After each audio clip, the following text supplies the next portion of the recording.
大家好，歡迎收睇 Max TV 香港。喺呢度，我哋每日都會為大家帶嚟最新最真實嘅生活同事情，無論係即活熱傳、兄弟反目互揭瘡疤，李榮豪狠斷哥哥關係，鼎爺家產爭奪戰背後隱藏着怎樣的家庭悲劇？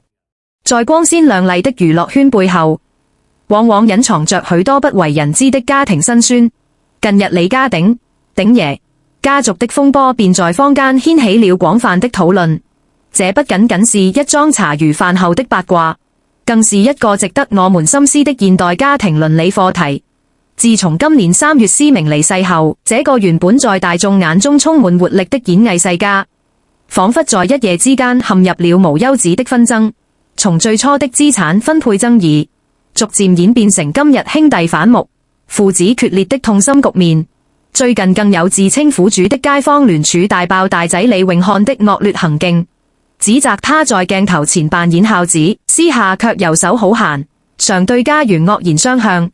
甚至在屋內瘋狂叫囂，要斬死爸爸。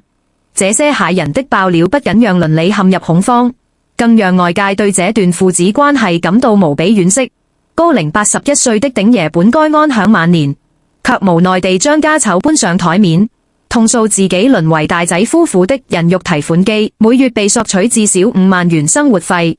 更擔憂自己僅存的200萬老本不保。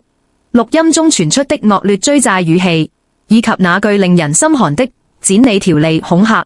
無不訴說着一位老父親的無助與悲涼。然而，事情的另一面同樣充滿戲劇性。大仔李永漢不甘示弱地反擊，控訴細佬李榮豪夫婦對父親實施軟禁與經濟封鎖，甚至指控對方私吞父親戶口中高達340萬元的巨款。怒轟細佬，鋪好路整死我！更令人唏噓的是，思明留院期間信用卡竟出現不明賬目，導致鼎爺至今仍要代為還債。這場互相指控的羅生門，最終以鼎爺宣布百年歸老後，財產全交細仔處理，李榮豪狠心與哥哥劃清界線，而暫告一段落。面對這樣的新聞，我們不禁要問：金錢真的足以摧毀血濃於水的親情嗎？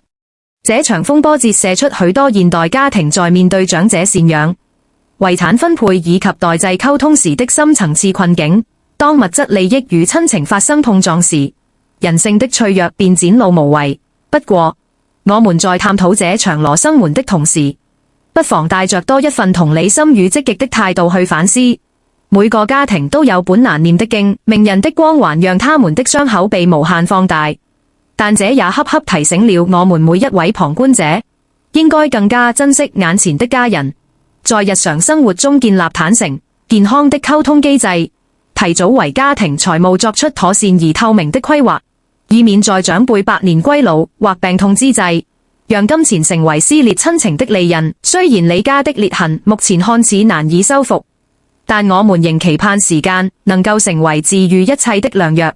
讓這段充滿火藥味的紛爭最終能歸於平靜。畢竟在生命的長河中，最珍貴的財富從來都不是銀行戶口裏的數字，而是那份血脈相連、無可替代的家庭溫暖與和諧。